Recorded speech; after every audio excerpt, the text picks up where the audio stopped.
একজন সাহাবী, একজন এতিম আমার নবীর কাছে গিয়ে বলেন, ইয়া রাসূলুল্লাহ, আমার আব্বা মারা গেছেন, আমি ছোট মানুষ, আমার জায়গায় এক ব্যক্তির খেজুরের গাছটা আমার জায়গায় পড়ে গেছে, আমি ওয়াল দিতে পারি না। খেজুরের গাছটা আমার জায়গায় পড়ে গেছে, আমি ওয়াল দিতে পারছি না, প্রাচীর দিতে পারছি না। তা আপনি যদি একটু মেহেরবানি করে তাকে বলতেন, আমি ওই গাছটা আমি নিয়ে নিতাম, কিনে নিতাম। আমার রাসূল ডাকলেন, সে ব্যক্তির নাম হচ্ছে আবু লুবাবা। ডাক দিও, আবু লুবাবা, এটা এতিম, তো তুমি এই গাছটা তার জায়গায় পড়ে যায়, সে ওয়াল দিতে পারছে না, প্রাচীরটা দিতে পারছে না, তুমি এই গাছটা দিয়ে দাও, কেন আমি দেবো না, কে দিয়ে দাও, কেন আমি দেবো না। তুমি যদি এই একটা খেজুর গাছ তুমি যদি তাকে দিয়ে দাও, বিনিময়ে আল্লাহ তোমাকে জান্নাত দিবেন। এতিম তো। আবু লুবাবা কয়, তাও দেব না। এরকম আবু লুবাবার মতো লোক তো সমাজে নাই। আসতে বলে আসে না, নাই? আমার নবী বলে দিলেন, তুমি এই খেজুর গাছটা দিবা, বিনিময়ে জান্নাত দিবা, তাও দেব না। আজকের সমাজেও দেখবেন কিছু মানুষ আছে, অন্যের বেকায়দা ওরে আরো বেকায়দা ফেলে। আছে না? আছে না? নাই?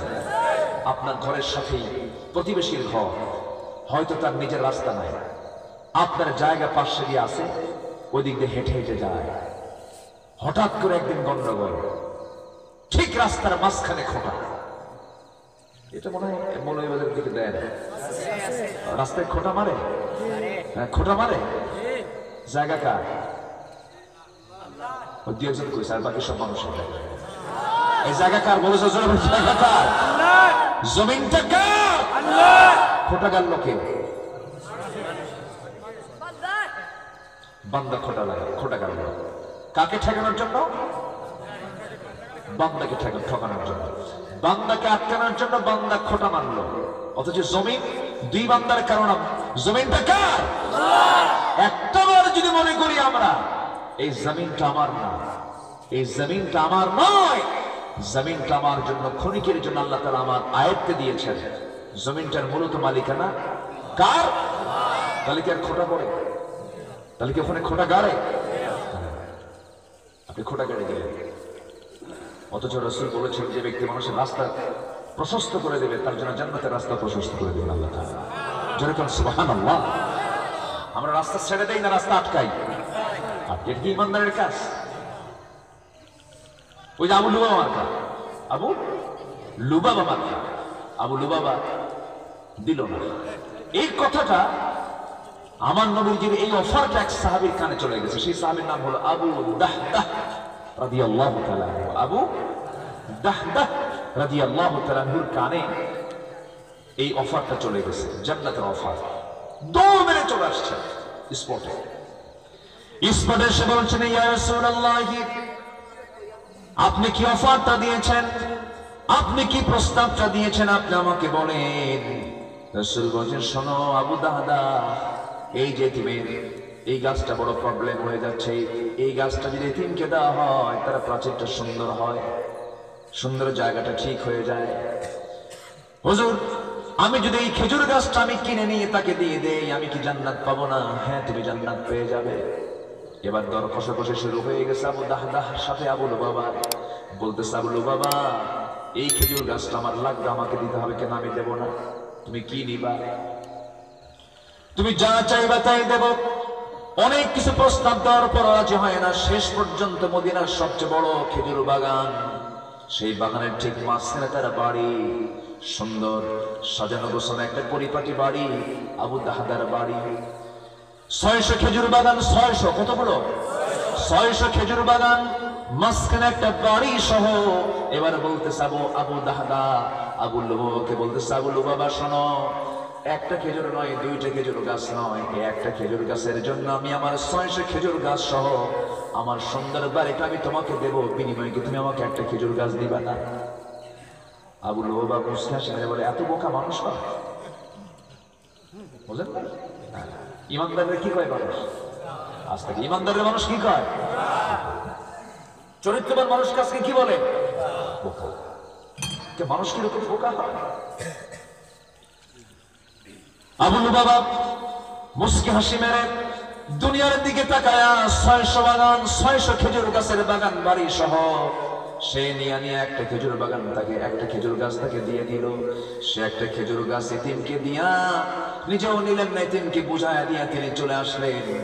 ঘরের মধ্যেও ঢুকলেন না, বাগানের মধ্যেও ঢুকলেন না, বাইরে থেকে দাঁড়ায় বলছে, আমার স্ত্রীর সন্তানরা কোথায় আছো? আমার আওয়াজ, আমার কথাগুলো শোনো মনোযোগ দিয়া। আমি আজকে এমন একটি ব্যবসা করেছি যে ব্যবসার মধ্য দিয়ে আমার আজকে জান্নাতের প্রজেক্ট কামাই হয়ে গেছে। যেরকম সুবহানাল্লাহ। কি কামাই হয়েছে? জান্নাত। জান্নাত আমার কামাই হয়ে গেছে। রাসূল বলে দিয়েছেন, আমার স্ত্রী তাড়াতাড়ি ঘর থেকে বের হয়ে আসো। এই 600 বাগানের বিনিময়ে, 600 খেজুর গাছের বিনিময়ে, এই বাড়ির বিনিময়ে আজকে আল্লাহ তাআলা আমাকে বিশাল বড় জান্নাতের মালিক বানায়া দিয়েছেন। যেরকম সুবহানাল্লাহ। তাহলে কি জান্নাত শুধু নামাজে হয়? না, মানব সেবার জন্য জান্নাত আছে না নাই? বলে আসতে বলবেন না, আছে না নাই? ওইদিকে রাসূল বলে দিয়েছেন, নবীর মহব্বতটাও কাজ করেছে, ওইদিকে মানব সেবাটাও তার জন্য কাজ করেছে। তিনি এতিমের পাশে দাঁড়িয়েছেন। আমার বন্ধুগণ একটু মনোযোগ দিয়ে শুনুন, এই দুনিয়াতে সবচেয়ে বেশি মহব্বত করব আমরা কাকে? আসতে বলবেন না, কাকে? নাম্বার 2 হচ্ছে মুহাম্মদ সাল্লাল্লাহু আহাব্বু ইলাইহি। আল্লাহ রাব্বুল আলামিন সুন্দর করে বলছেন, আহাব্বা ইলাইকুম মিনাল্লাহি ওয়া রাসূলিহি ওয়া জিহাদিন ফি সাবিলি। আল্লাহ এবং রাসূল এবং জিহাদকে সকল কিছুর চাইতে ভালোবাসতে হবে, এটা ঈমানের দাবি। কে বলেছেন? আল্লাহ তাআলা বলেছেন। আমার ভাইয়েরা, এটা প্রেক্ষাপট মনে পড়ে গেল, সূরা তাওবার প্রেক্ষাপট। তওবা থেকে যেহেতু কথা বলছি, আমার নবীজি 30,000 সৈন্য সহ সবচেয়ে বড় একটা অভিযানে তিনি বের হয়েছিলেন। মদিনা থেকে রওনা দিয়েছেন 30,000 সাহাবা একরামকে নিয়ে যুদ্ধ করার জন্য। তাবুক অভিযান। কি অভিযান বলে? তাবুক অভিযান। তিনি তাবুকে পৌঁছে গেলেন 30,000 সৈন্য নিয়ে, 30,000 সাহাবী নিয়ে। 30,000 কি ছোটখাটো কোন অভিযান নাকি? বলে 30,000 সাহাবী প্লাস সামরিক কি সৈনিক। তারা আমার নবীর নেতৃত্বে 30,000 সৈন্য নিয়ে তাবুকে গেলেন রোমানদের বিরুদ্ধে মোকাবেলা করার জন্য। রোমান সৈন্যদের বিরুদ্ধে মোকাবেলা করার জন্য এর আগেও 1 লক্ষ সৈন্যের বিরুদ্ধে পাঠিয়েছেন মাত্র 3,000 মুজাহিদকে। রাসূল সে যুদ্ধে নিজে যান নাই, তাই মুসলমানদের বিজয় হয়েছে। এবার রাসূল নিজে অংশগ্রহণ করেছেন। যেরকম সুবহানাল্লাহ। আমার বুঝে আসে না, যে নবীজি তার জীবনের শেষ 10টি বছর গড়ে 8 থেকে 9টি যুদ্ধ বছরে করলেন, 10 বছরে সিয়াটির যুদ্ধ পরিচালনা করলেন, যে নবীজি হাতে তরবারি ছিল, বর্শা ছিল, হেলমেট ছিল, ঘোড়ার পিঠে চড়েছেন, রক্ত ঝরিয়েছেন, দাঁত ভেঙেছেন, উহুদে কোমর হারিয়ে ফেলেছেন, সেই রাসূলকে আমরা মহব্বত করব শুধু মিষ্টি খাইয়া আর দাড়ি রেখে আর মাথায় টুপি পরে আর লম্বা জুব্বা পরে মহব্বত দেখাবো? এটার নাম শুধু মহব্বত নয়। মহব্বত দেখাতে হবে দাঁত ভাঙ্গা সুন্নাত, কোমর ভাঙ্গা সুন্নাত মানতে হবে মুসলমানকে। জোরে বলেন ঠিক কিনা?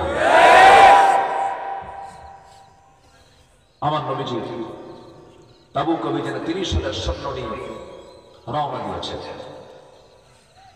30,000 সৈন্য নিয়ে রওনা দেওয়ার পর বেশ কিছুদিন চলে গেল, যুদ্ধ হলো না। বিনা যুদ্ধে আমার নবীজি আবার মদিনার দিকে ব্যাক করলেন। মদিনার মসজিদে বসে আছেন মুহাম্মদ সাল্লাল্লাহু আলাইহি ওয়াসাল্লাম। এমন সময় একজন দামি সাহাবী তো সবাই দামি, সাহাবী কি কেউ দুর্বল? আসতে পারে। সাহাবী কি কেউ দুর্বল? সব সাহাবী দামি, কোন সাহাবী কম না। as-sahabatu kan-nujum। আমার রাসূল বলেছেন সাহাবীরা হলো আকাশের তারার মতো। যেরকম সুবহানাল্লাহ।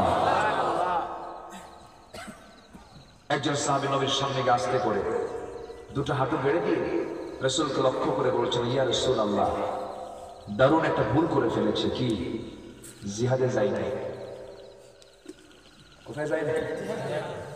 জিহাদে যাই না। আল্লাহ তাআলা এখানে বলছেন কি ওয়া জিহাদিন ফি সাবিলি, আমি জিহাদে যাই না। আমার রাসূল বললেন তাই? হ্যাঁ। কেন কেন যাওনি তুমি? হুজুর এমনি যাইনি, আমি অবহেলা করেছি অথবা ঢিল কেটেছি। এলাকায় এটাকে কি বলে? ইটা ইটা নাকি করে ইটা। আচ্ছা, আমি গুরুত্ব দিইনি। আমি জিহাদে যেতে পারতাম আমি, কিন্তু আমি একটু দুর্বলতা প্রকাশ করেছি। যাব যাব এই করতে করতে আর যাওয়া হয়নি হুজুর, আমি অবহেলা করে ফেলেছি। রাসূল বলেন আর তুমি কি আর কে যাও নাই বলো তো? হুজুর আমার সঙ্গে হেলাল বিন উমাইয়া যায় নাই। আর কে যাও নাই বলো তো? মুরারা বিন রাবিআ যায় নাই। আর কে যাও নাই বলো তো? হুজুর আমার জানা নেই। মোট কয়জন হলো? 3 জন।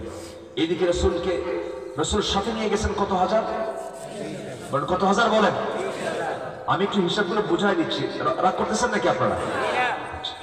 তাহলে 30,000-এ 3 জন যদি না যায়, এটা কি খুব বড় ধরনের কোন ইফেক্ট পড়ে? 30,000 সাহাবী যেখানে গেছেন যুদ্ধ হয় নাই, মাত্র 3 জন যান নাই। রাসূল বললেন আর কে কে যাও নাই? আমরা 3 জনই জানি, আমি আর জানা নাই। তাই ঠিক আছে, তুমি যাও। মসজিদ থেকে বের হলেন সেই কাব বিন মালিক রাদিয়াল্লাহু তাআলা আনহু। সঙ্গে সঙ্গে নবীজি মদিনার মসজিদে তিনি ফরমান জারি করে দিলেন, চার্ট দিলেন, নোটিশ দিলেন, জরুরি ঘোষণা জানায় দিলেন, শোনো মদিনার মুসলমানেরা, আমার সাহাবীরা, আজকের এই মুহূর্তে এই সময় থেকে 3 জন ব্যক্তি কাব বিন মালিক, হেলাল বিন উমাইয়া, মুরারা বিন রাবিআ, এই 3 ব্যক্তির বিরুদ্ধে আমি রাসূল বয়কটের ডাক দিলাম। কোনো কথা চলবে না, কোনো লেনদেন চলবে না, ওঠা বসা চলবে না, খাওয়া দাওয়া চলবে না, কোনো কথা তাদের সঙ্গে বলতে পারবে না। এই সংবাদটা যখন ওই 3 জন সাহাবীর কানে চলে গেছে, বলে তাদের কাছে কি মনে হবে সেই সময়টা? কাব বিন মালিকের কানে সংবাদ চলে গেল, চোখের পানি আর বন্ধ হয় না। গোটা পৃথিবী তাদের কাছে সংকীর্ণ হয়ে গেল। সোজা চললেন নিজের বাড়ির দিকে, দরজায় গিয়ে নক করেন, আমার স্ত্রী দরজা খোলো। ভিতর থেকে দরজা খুলতে নিয়ে স্ত্রী বলছে, আমার স্বামী আপনার ঘর, আপনার বাড়ি, দরজা আমি খুলতে বাধ্য। দরজা আমি খুলবো, খুলে দেবো আপনার ঘর, আপনি আপনার ঘরের মধ্যে ঢুকবেন, কিন্তু আমি ঘরে থাকবো না। কারণ যে ব্যক্তিকে রাসূল বয়কট করেছেন সেই ব্যক্তিকে আমিও বয়কট করতে বাধ্য হলাম। এইদিকে এক বাবার 4 ভাই, এক বাবার 4টা ছেলে, 4 দল করে, বুঝলেন না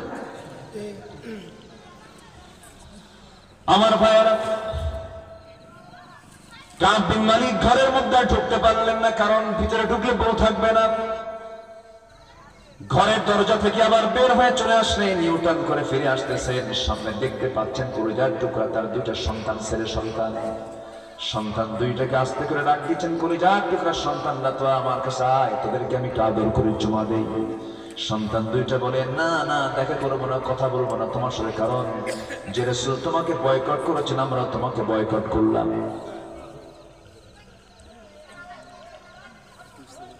কি হয়েছে?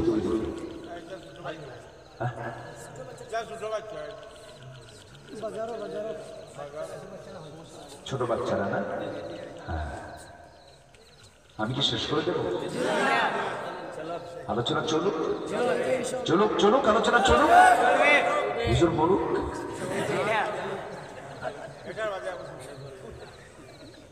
কথা তো শোনাটা সহজ, বলা কি সহজ? বলতে গেলে প্রচুর এনার্জি তো যায়। আমাকে কিছু ডাক্তাররা বলে, আপনারা ওয়াশ করেন কেন? এক গলার ডাক্তার আমারে বলে দিছে, হুজুর আপনি 5 মিনিট পর পর পানি খাবেন আর ওয়াশ করবেন। তো বললাম পানি খাবো আর ওয়াশ করবো, পানি খাবো কখন আর ওয়াশ করবো কখন? তারপরে কেমন করে কথা বলেন, ব্রেন তো কাজ করে না। তো বলি আমরা তো আর মানুষের কোনো কথা বলি না, আমরা বলি আল্লাহর কথা। আল্লাহর কথা আমরা বলি, আল্লাহ আমাদের চালায় না। আল্লাহু আকবার বলো। দেখেন না বড় বড় শিল্পীরা মঞ্চে এসে চিৎকার মারে, 5 মিনিট এক গান গায়, 10 মিনিট দেরি করে। 7 জগ পানি খায়, আছে না এরকম? আছে সম্মানিত ভাই, বরকত যদি আল্লাহ দেন কিছু লাগে বলেন তো? কিছু লাগে? কিছু লাগে। আমার নবীজি বয়কটের ডাক দিলেন, বাড়িতে ঢোকার কোনো সুযোগ নেই কাব বিন মালিকের। বউ বয়কট দিছে, সন্তানরা বয়কট দিছে। সকল খুশির ভালোবাসা হলো কাকে ঘিরে? আসতে বলবেন না, কাকে ঘিরে? আল্লাহকে ঘিরে। আমি বউকে ভালোবাসবো কার জন্য? আসতে কয়। আমি আমার সন্তানকে ভালোবাসবো কার জন্য? আমি আমার সকল ভালোবাসা সৃষ্টি করব কার জন্য? আল্লাহর জন্য। হেলাল বিন উমাইয়া 70 বছরের বুড়া মানুষ, 70 বছরের একজন বুড়া মানুষের বিরুদ্ধে আমার নবীজি বয়কটের ডাক দিয়েছেন। জিহাদের গুরুত্ব কতটুকু দেখেন। হেলাল বিন উমাইয়ার কানে যখন সংবাদটা চলে গেছে, হেলাল বিন উমাইয়া করলেন কি? হাতের মধ্যে দড়ি নিয়ে রশি নিয়ে নিজের স্বেচ্ছায় চলে গেলেন মদিনার মসজিদের সামনে বড় একটা খুঁটিতে দড়ি বাঁধলেন। দড়ি বেঁধে এক কোনায় দড়ি দিয়ে খুঁটি বাঁধলেন, আরেক কোনার দড়ি দিয়ে নিজের 2টা হাত স্বেচ্ছায় বাঁধলেন। আর বলছেন, হেলাল রে, তোর মতো পোড়া কপাল বান্দা এই দুনিয়াতে আর নাই। তোর বিরুদ্ধে রাসূল পর্যন্ত বয়কটের ডাক দিয়েছে। আমি নিজে আর কখনো কোথাও যাব না, আমি নিজে আসামি হয়ে গেলাম। মদিনার মসজিদের খুঁটির সঙ্গে নিজের 2টা হাত বেঁধে রাখলেন। হাদিস আসছে, সেই দড়িদা হাত বাঁধার কারণে হাতে ঘা পর্যন্ত হয়ে গিয়েছিল। হেলাল বিন উমাইয়া সবার সঙ্গে সালাম দিয়ে কথা বলেন, কিন্তু কেউ সালামের জবাব দেয় না। বুকটা ফেটে যায় তার। মুররা বিন রাবিয়া পাহাড়ের গর্তের মধ্যে গিয়ে সিজদায় পড়ে কাঁদতেছেন, তওবা করতেছেন, চোখের পানি ফেলে ফেলে কাঁদেন। এইরকম করে বেশ কিছুদিন চলে গেল। বেশ কিছুদিন চলে যাওয়ার পর নবীর কাছে জিবরিল আমিন এসে বলছেন, ইয়া রাসূলুল্লাহ ওয়া আলা সালাসাতিল্লাযীনা খুল্লিফু, হে রাসূল, ওই 3 জন যারা আপনাকে ফেলে রেখে আপনাকে জিহাদে পাঠায়া দিয়ে, যারা জিহাদ থেকে পিছনের দিকে চলে আসছিল, যারা জিহাদে যেতে পারে নাই, অবহেলা করেছিল, গড়িমসি করেছিল, জিহাদের ময়দানে যেতে যারা গড়িমসি করেছিল, অবহেলা করেছিল, তারা যে পরিমাণ তওবা করেছে, আলা সালাসাতিল্লাযীনা খুল্লিফু, আল্লাহ সিদ্ধান্ত হয়ে গেছে ওই 3টা বান্দা আল্লাহ তাআলা তওবা কবুল করে নিয়ে তাদেরকে পছন্দ করে নিয়েছেন। যেরকম সুবহানাল্লাহ। আমার নবীজির হাসি দেখে, আনন্দ দেখে আমার নবীজি দাঁড়ায় গিয়ে বলছিল, আমি 3 জনকে মাফ করে নাই, কিন্তু আল্লাহ তাআলা তাদেরকে মাফ করে দিয়েছে। নবীর ভিতরে মহব্বত আছে না নাই বলেন? দেখেন থেকে একটা প্রশ্ন আমি আপনাকে করব, সেটা হলো, আমার নবীজি 30,000 সৈন্য নিয়ে চলে গেলেন। 3 জন ব্যক্তি যায় না, রাসূল তাদেরকে মাফও করতে পারতেন না? ঠিক আছে, যাও নাই, সমস্যা নাই, কিন্তু কেন ছাড় দিলেন না? জিহাদের গুরুত্ব আছে না নাই? আসতে বলবেন না, আছে না নাই? মুনাফিককে নামাজে চেনা যায় না, মুনাফিককে রোজায় চেনা যায় না। মুনাফিকের নামাজ প্রথম কাতারি হয়, চেহারাও মাশাআল্লাহ খুব সুন্দরী হয়। মুনাফিককে নামাজে, মুনাফিককে রোজায়, দান সদকায় চেনা যায় না। মুনাফিককে চেনা যায় মাঠে, জিহাদে, কঠিন সময়। ঠিক না? মুনাফিকদের বক্তব্য হয় হলো, যত রক্ত লাগে দেব, প্রয়োজনে লোক পাঠাবো, আমি যাব না। কথা বলেন না? ঠিক। মুনাফিকদের বক্তব্য। কাদের বক্তব্য বলেন? মুনাফিকদের বক্তব্য। আর ইমানদারের বক্তব্য কি জানেন? যত আঘাত লাগুক, আমার গায়ে লাগুক, আমার ভাই বেঁচে যাক। সুবহানাল্লাহ বলেন। এমন নজির, এমন দৃষ্টান্ত ইসলামে আছে না নাই? প্রাকৃতিক সৌন্দর্যের অপরূপ লীলাভূমি,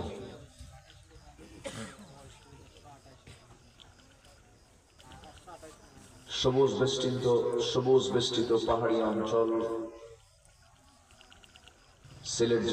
সিলেট অঞ্চলের মৌলভীবাজার জেলার জড়ি উপজেলার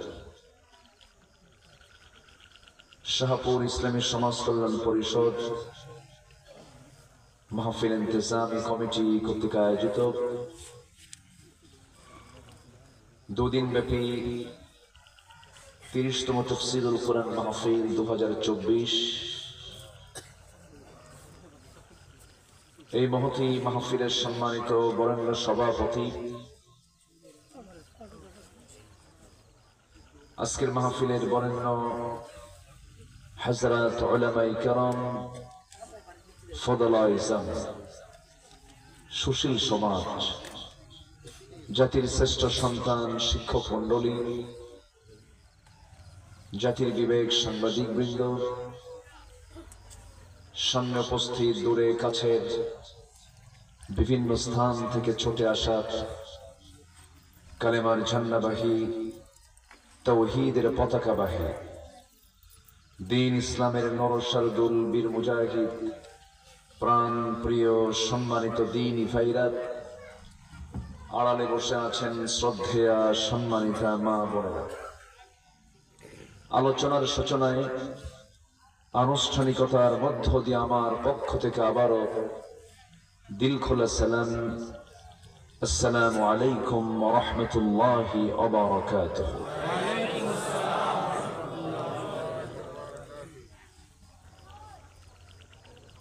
কেমন আছেন সবাই? আমাকে প্রশ্ন করলেন? জি, আল্লাহ তাআলা আমাকে আপনার মতোই আপনার কাতারই রেখেছেন, বলি আলহামদুলিল্লাহ। মহান রব্বুল আলামিনের শুকরিয়া, যিনি আমাকে আপনাকে সৃষ্টির সেরা করে পৃথিবীতে পাঠিয়েছেন। 18,000 মাখলুকাত কথাটা ঠিক নয়। গোটা দুনিয়া জুড়ে মাত্র 18,000 মাখলুকাত হবে তা নয়, এটা একটি প্রচলিত ভুল। অসংখ্য মাখলুকাতের মাঝে মাখলুকাতের সংখ্যা একমাত্র জানেন তিনি কে? আল্লাহ তাআলা। অসংখ্য সৃষ্টির মাঝে সেরা করে যিনি আমাকে আপনাকে এই পৃথিবীতে পাঠিয়েছেন, দিয়েছেন শ্রেষ্ঠত্বের মর্যাদা, সেই মহান রবের শানে বলে উঠছি আলহামদুলিল্লাহ। দরুদ পড়ছি প্রাণ প্রিয় নবীর শানে, সাইয়্যিদুল আম্বিয়া ওয়াল মুরসালিন, সর্বকালের সর্বযুগের সর্বশ্রেষ্ঠ মহামানব রাসূল আকরাম, নবী মুকাররম, মুরুদুলাল, মুরুভাস্কর জনাবে মুহাম্মদুর রাসূলুল্লাহ সাল্লাল্লাহু আলাইহি ওয়াসাল্লাম। সম্মানিত হাজিরিন, আমি আলোচনার শুরুতে আমার অভ্যাস অনুযায়ী তেলাওয়াত দিয়ে শুরু করেছি। তেলাওয়াতকৃত আয়াতটি হলো 9 নম্বর সূরার 24 নম্বর আয়াত, সূরাতুত তাওবা। এই একটি আয়াতকে সামনে রেখে কিছু কথা, নাতি দীর্ঘ, খুব যে বেশি লম্বা কথা তাও বলবো না, তবে আমার দেশে ওয়াজ বেশি হয় না আমল বেশি হয়? বলেন। কিন্তু বেশি হওয়া দরকার কোনটা? আমল।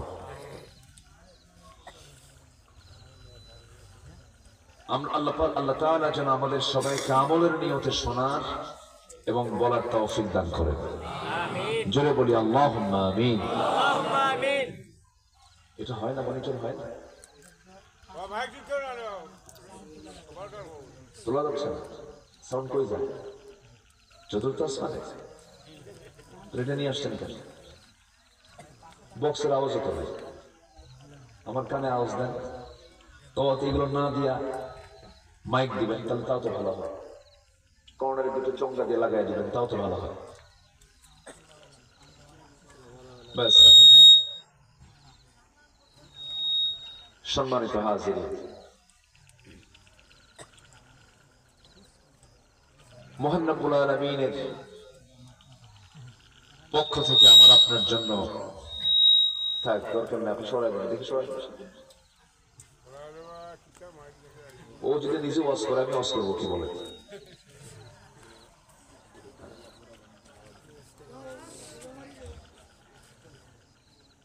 মহান রব্বুল আলামিনের পক্ষ থেকে বান্দার জন্য শ্রেষ্ঠ উপহার হলো আল্লাহর কালাম, আল্লাহর বাণী, আল কোরআন আল কারীম।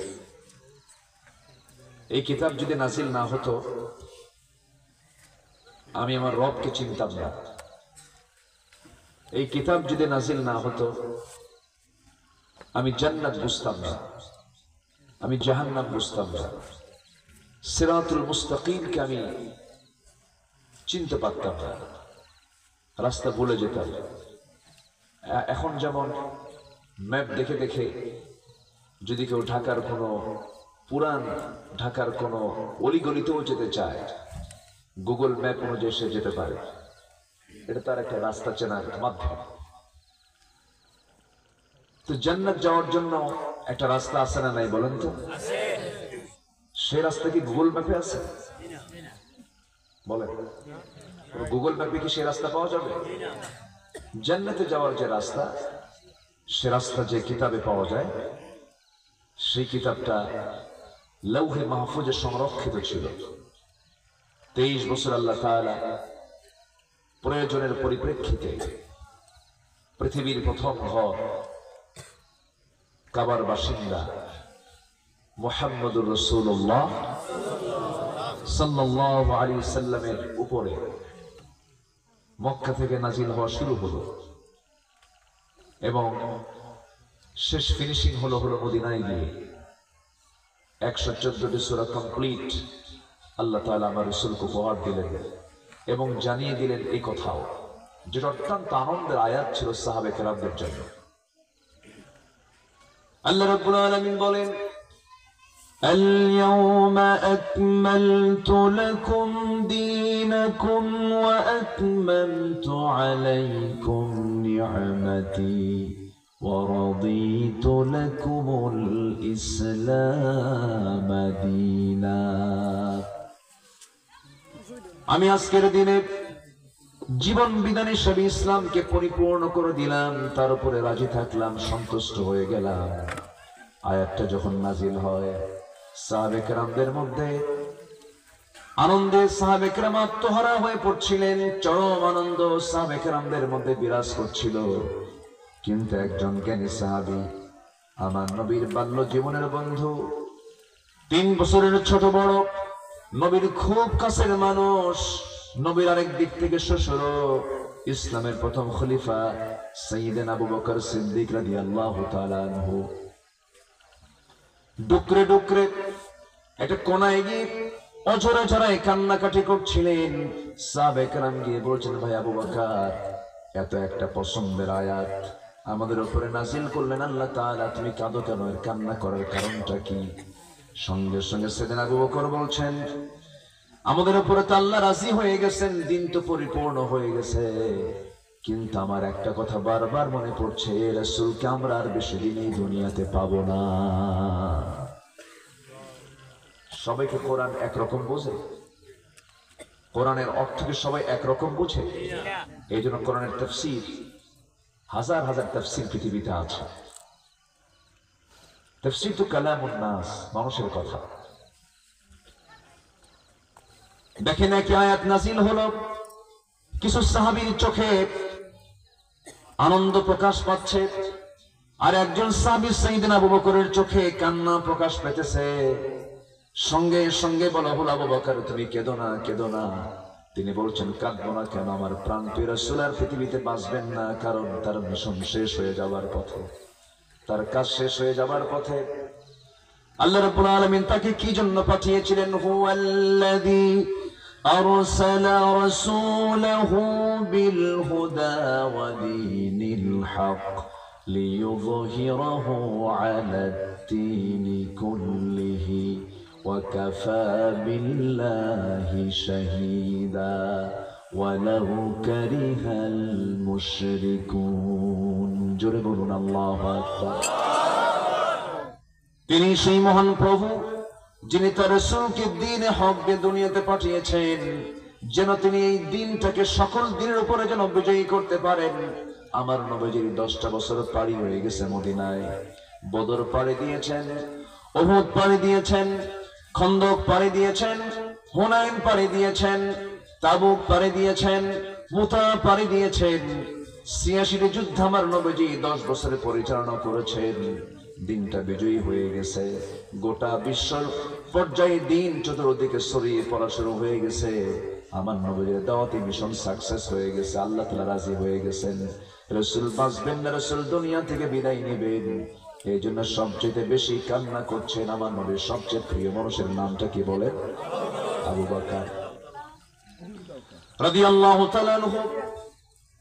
এই যে মহব্বত, এই যে ভালোবাসা, আজকে আমার মূল আলোচনার সাবজেক্ট তো যে আয়াত থেকে আমি তেলাওয়াত দিয়ে শুরু করেছি, এখানে আল্লাহ রাব্বুল আলামিন 8টা বিষয়কে তুলে ধরেছেন। এই দুনিয়ার জীবনে চলতে গেলে এই মহব্বত গুলো বান্দার মধ্যে চলে আসে। এই যে 8টা মহব্বতের বিষয়গুলো আছে, 8টা ভালোবাসার বিষয়গুলো আছে, 8টা জিনিসকে বান্দা খুব ভালোবাসে। কিন্তু আল্লাহ বলছেন, বান্দা ভালোবাসা তো আমি পয়দা করে দিয়েছি। বাপকে তোমার ভালো লাগবে, সন্তানকে তোমার ভালো লাগবে, বউকে তুমি মহব্বত করবে, মাওয়াদ্দাতু ওয়া রাহমা আমি তো দিয়েছি এগুলো।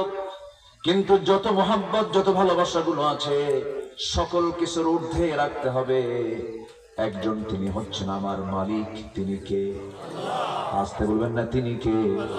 নাম্বার 2 হচ্ছেন মুহাম্মদ সাল্লাল্লাহু আলাইহি সাল্লাম। রাসূলকে মহব্বত করতে হবে। এটা হচ্ছে ঈমানের দাবি। কিসের দাবি বলে? ঈমানের দাবি। আমার কথা কি বুঝতে কষ্ট হচ্ছে আপনাদের? আমি আলোচনা চালাবো, কোনো সমস্যা নাই তো? জোরে বলি ইনশাআল্লাহ। এখন তো প্রযুক্তির কল্যাণে ব্যক্তি আসার আগে ব্যক্তির আলোচনা সবার কাছে কাছে চলে যায়, তাই না? এটা প্রযুক্তির কল্যাণ। অনেকে আমার আলোচনা শুনেছেন।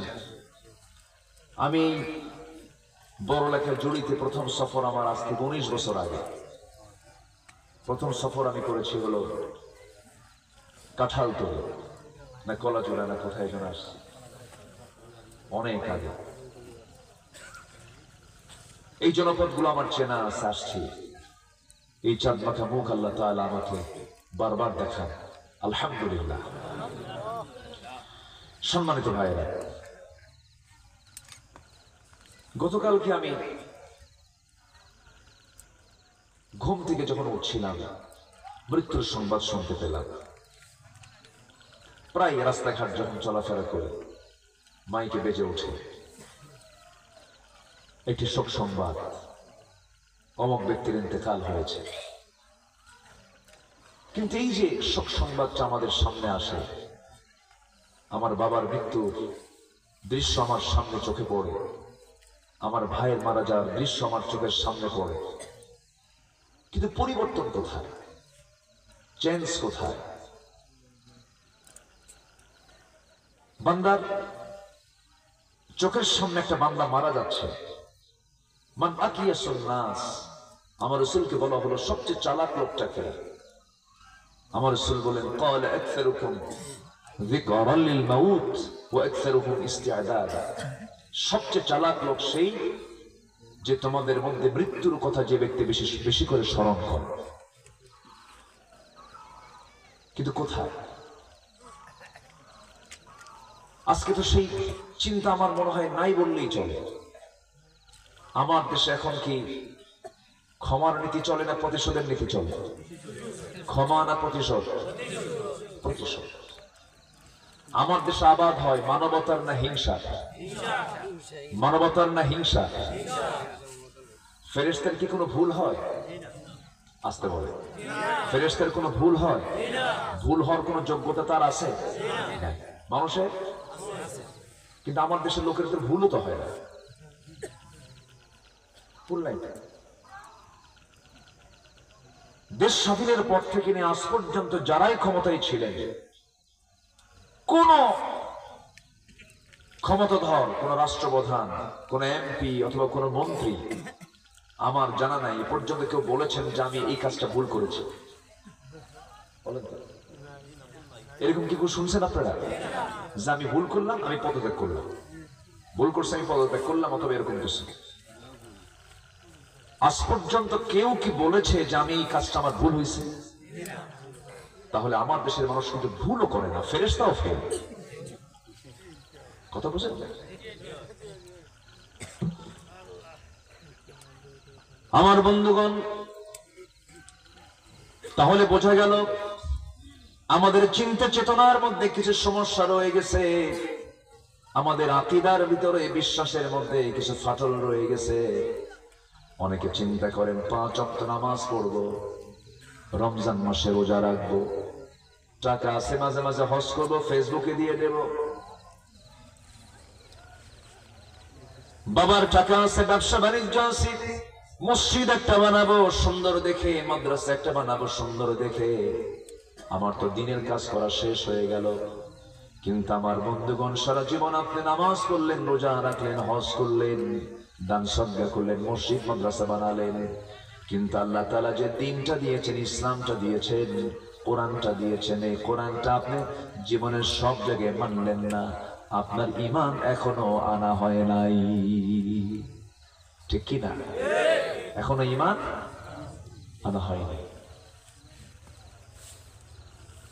আমার ভাইয়েরা,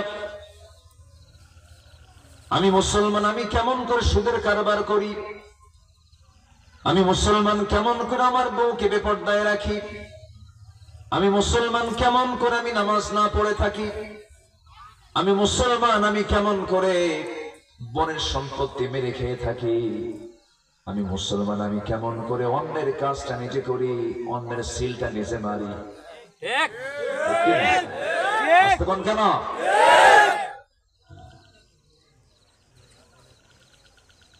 এখন তো শুধু মানুষ সিল মারে না, ফেরেশতাও মারে, কারণ কিরামান কাতিবিন, ফেরেশতারও সাথে থাকে। বালা কাদিরিন আলা আন নুসাফিয়া বানানা, আমি তোমার এমন রব, তোমার নখের উপরের 1/2 ইঞ্চি জায়গাটাকেও স্বতন্ত্র করে বানিয়ে দিয়েছি। তোমার নখের সঙ্গে পৃথিবীর কোনো নখ মিলবে না, তোমার আই প্রিন্টের সঙ্গে পৃথিবীর কোনো আই প্রিন্ট মিলবে না। মোবাইলে ফেস লক আছে না? ফেস লক দিয়ে আপনার ফেসটা আপনার মোবাইল স্ক্রিন খুলে না। আপনার ফিঙ্গারপ্রিন্ট ছাড়া কেউ ফিঙ্গারপ্রিন্ট দিয়ে খেলতে পারে না। আল্লাহ তাআলা প্রত্যেকের নখকে, চোখকে, চামড়াকে, সব কণ্ঠকে সব স্বতন্ত্র করে বানিয়ে দিয়েছেন। আল্লাহ বলছেন, বান্দা এগুলো স্বতন্ত্র করার কারণ হলো আমি তোর সমস্ত হিসাবগুলো কষে কষে আদায় করে নেব। কোথায় তুমি কি করছো সব আমার রেকর্ডে আছে, আছে না? আছে না নাই? আছে না নাই? দিনের আলোতে কি করো, রাতের আধারে কি করো? আল্লাহ রাব্বুল আলামিনের আয়াতগুলো বড় ভয়ঙ্কর। وَيَعْلَمُ خَائِنَةَ الْأَعْيُنِ وَمَا تُخْفِي الصُّدُورُ। বান্দা তুমি তোমার চোখের কি খেয়ানত করো, তোমার অন্তরে তুমি কি দানা বেঁধে রেখেছো, পৃথিবীর কেউ না জানলে জানার পিছনে একজন সবচেয়ে বেশি জানেন, তিনি আমার কে? বলেন, আসতে বলবেন না, তিনি আমার কে? আল্লাহ রাব্বুল আলামিন আরেক জায়গায় বলছেন, وَلَقَدْ خَلَقْنَا الْإِنسَانَ وَنَعْلَمُ مَا تُوَسْوِسُ بِهِ نَفْسُهُ وَنَحْنُ أَقْرَبُ إِلَيْهِ مِنْ حَبْلِ الْوَرِيدِ। জোরে বলুন আল্লাহু আকবার। সূরাতুল কাফ, সূরাতুল কাফ আয়াত নাম্বার 16। আল্লাহ বলছেন, বান্দা আমি তোর দূরে নই, আমি তোর এত কাছে। ইস্কন্দর শিরার চৌতর নিকট আমি থেকে যাই, বান্দা আমাকে রাজ সাক্ষী বানায় চল। আমি তোর রব, আমি তোর সবচেয়ে কাছের, আমার চেয়ে কাছের কেউ হতে পারে না। বান্দা মার পেটে ছিল, আমি তোরে খাওয়ায় দিছি। রূহের জগতে ছিলি, তোর থেকে আমি রববিয়তের স্বীকৃতি নিয়ে চলে আসতো। বিরব্বিকুম ক্বালু বালা, এই মার পেটের মধ্যে 10টা মাস ছিলি। আলমে আরওয়াহ থেকে আলমে বুতুনে পাঠিয়ে দিয়েছি, মার পেটের মধ্যে পাঠিয়ে দিয়েছি। মার পেট থেকে আমি তোকে আলমে জানে পাঠিয়ে দিয়েছি। বান্দা নির্দিষ্ট একটা সময় দিয়েছি। লা ইস্তাখিরুনা সাআতাও ওয়া লা ইস্তাকদিমুন। জোরে বলুন আল্লাহু আকবার।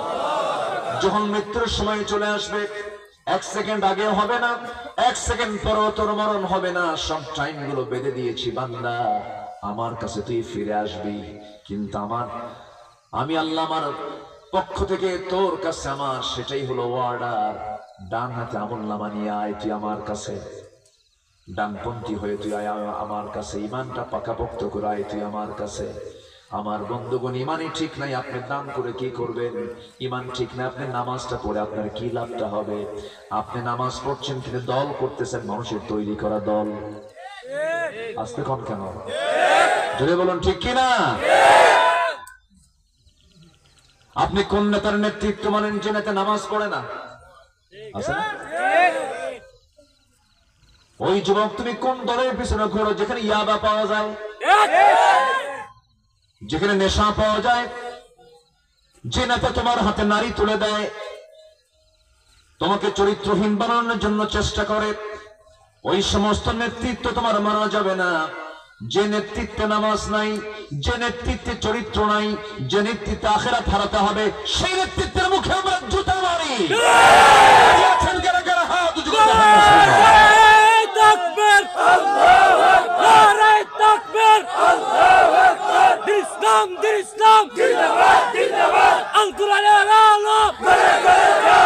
সংসদে চলো, জিহাদ জিহাদ জিহাদ চাই, জিহাদ করে বাঁচতে চাই, জিহাদ করে বাঁচতে চাই, জিহাদ জিহাদ জিহাদ চাই। তাকবীর! আল্লাহ কবুল করুন, জোরে বলি আমিন। আজকে যুব সমাজ ধ্বংসের দ্বার প্রান্তে, শেষ যুবকরা আজকে। যুবকদের হাতে দেওয়ার কথা ছিল কোরআন, যে যুবকরা আজকে সমাজটাকে গড়বে, সে যুবকদের হাতে আজকে কোরআন না ইয়াবা? ইয়াবা। পার্শ্ববর্তী দেশ মায়ানমার আমাদের উপকার করার জন্য ইয়াবা পাঠায়, আর পার্শ্ববর্তী দেশ আরেকটা আছে, তারা আমাদের উপকার করার জন্য পাঠায় ফ্যান্সি ডিল। কি বরকতি খাবার সব না, মান্না সালোয়ার মতো পাঠায়। ওদের টার্গেট হলে দেশের যুব সমাজকে ধ্বংস করে ফেলা। জাতি ধ্বংস হবে, যুব সমাজ ধ্বংস হলে। যুব সমাজকে আজকে ধ্বংস করার প্ল্যানে নেমেছে। যুবকদেরকে কিভাবে চরিত্রবান করে তোলা যায় এমন কোন পরামর্শ আমরা পাই না। যুব মন্ত্রণালয় নামে একটা মন্ত্রণালয় আছে না নাই? কোথায়? আজকে যুবকদের হাতে তো কোরআন নেই, কোরআন পড়তে পারে না। আজকে সমকামিতা, আজকে বিকৃত যৌনাচার, ট্রান্সজেন্ডারের দিকে যুবকদেরকে উৎসাহ দেওয়া হচ্ছে। আজকে গোটা পৃথিবী জুড়ে হোমোসেক্সুয়াল, সেম সেক্সকে উদ্বুদ্ধ করা হচ্ছে। ইউরোপ আমেরিকার মতো দেশে সমকামিতার আইন সংসদে এনে বিল আকারে পাশ করা হচ্ছে, যে কুত্তা শিয়ালের মধ্যেও নাই। ঠিক কিনা? আজকে পুরুষ পুরুষের দিকে আসক্ত হয়ে পড়ছে, আজকে নারী নারীর প্রতি আসক্ত হয়ে পড়ছে। অথচ ব্রিটেনের প্রধানমন্ত্রী ভারতীয় বংশোদ্ভূত ঋষি সুনাক, একজন অন্য ধর্মের লোক হওয়ার পরেও একটা স্ট্রেট কথা উনি বলেছেন, a man is a man, a man is a woman is a woman, that's just common sense. একটা পুরুষ পুরুষই, একটা নারী নারী, এটা একটা সাধারণ সেন্স। এটা আজকে মানুষের মানসিকতার কি বিকৃতি ঘটেছে। পুরুষ হয়ে আজকে পুরুষের প্রতি আসক্ত হয়ে পড়ছে, নারী হয়ে নারীর প্রতি আসক্ত হয়ে পড়ছে, বিয়ের দিকে উদ্বুদ্ধ হচ্ছে না, বিয়েকে না বলছে। আজকে ইউনিভার্সিটিতে ছড়িয়ে পড়ছে এগুলো। যাদেরকে আমরা শিক্ষিত বলে শনাক্ত করছে, তাদের মধ্যে সমস্ত পরিমাণগুলো বেড়েই চলছে।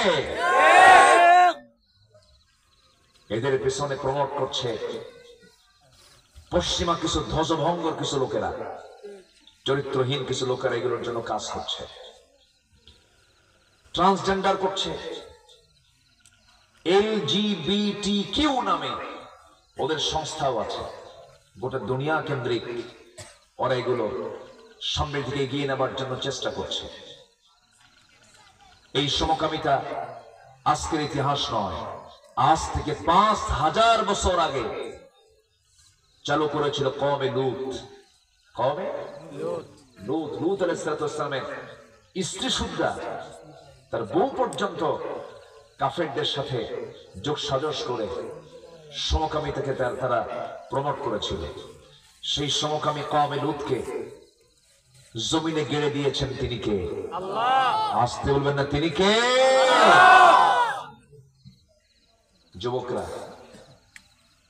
ধ্বংসের দিকে পা দিবা না। এক নাম্বার হলো আজান যখন হবে, আজানকে শুনতে হবে পৃথিবীর শ্রেষ্ঠ সুর মনে করে। ঘুম থেকে যখন উঠবে শ্রেষ্ঠ কিতাব মনে করবে কোরআনটাকে, কোরআন দিয়ে দিন শুরু করবে, নামাজ দিয়ে দিন শুরু করবে। তোমার গোটা দিনের সকল কাজে বরকত দিবেন তিনি কে? আসতে বলবেন না তিনি কে? আল্লাহ তাআলা।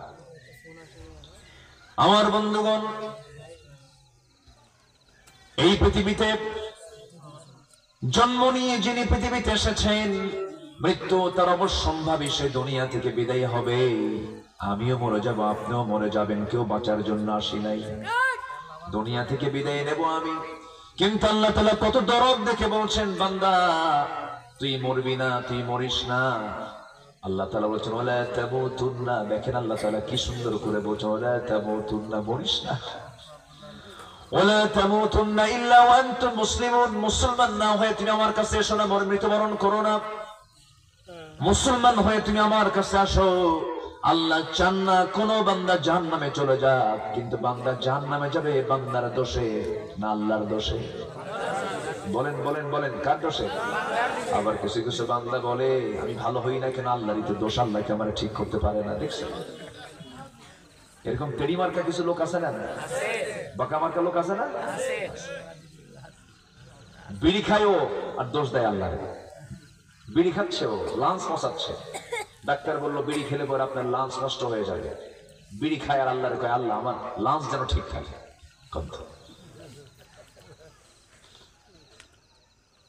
আবার মাহফিল এসে প্রশ্ন করে, হুজুর বিড়ি খাওয়া কি জায়েজ আছে? মানে উনি জায়েজের চেষ্টায় আছে।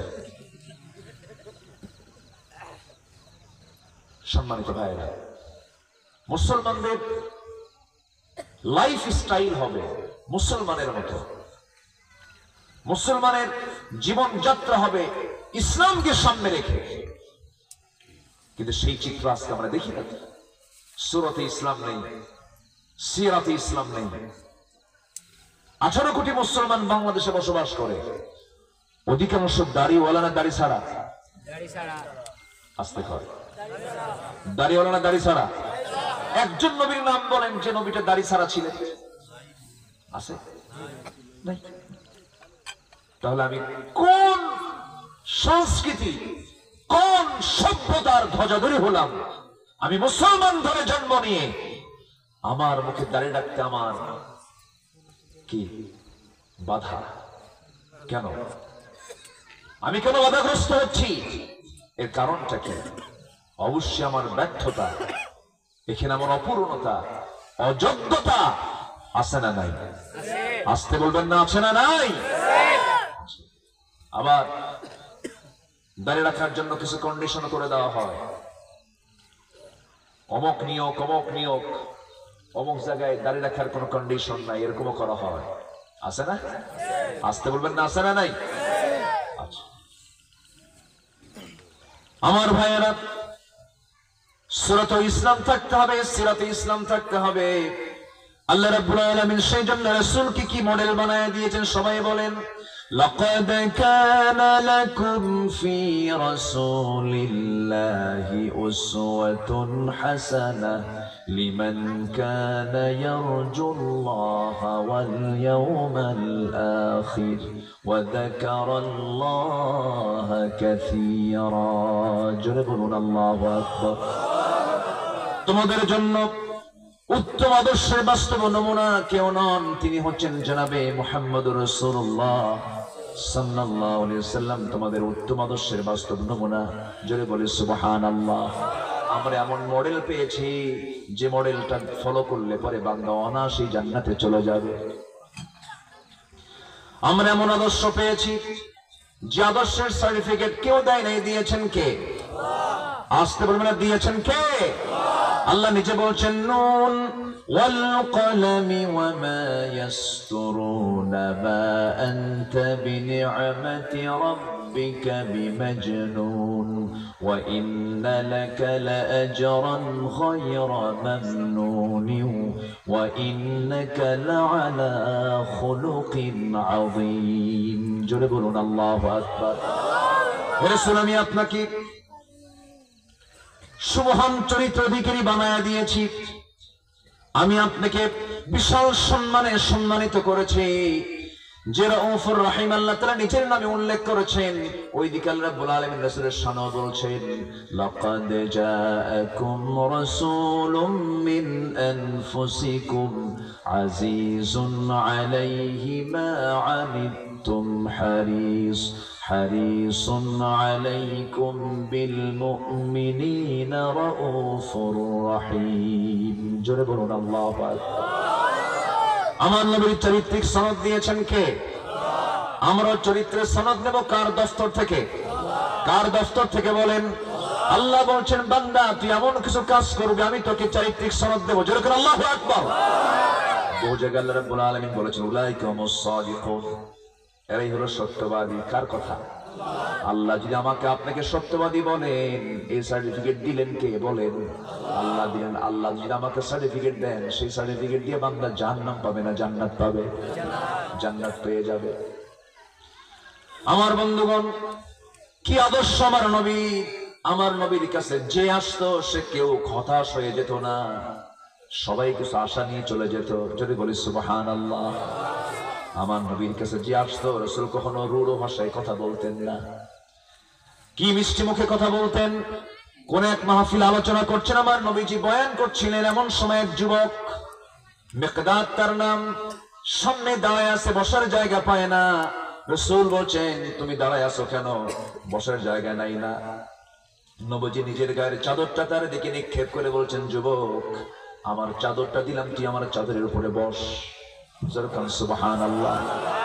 আমার নবীজি মিশে যেতেন সবার সাথে, ফ্রি হয়ে কথা বলতেন।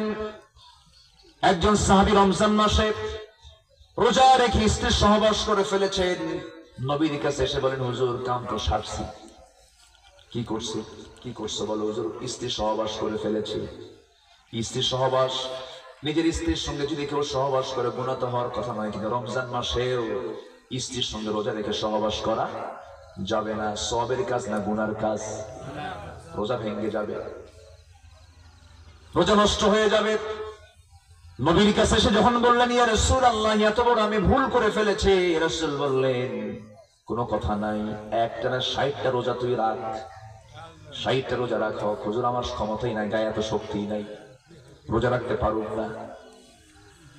রাসূল বললেন তাহলে কি করবা বলো? হুজুর আপনি বলেন।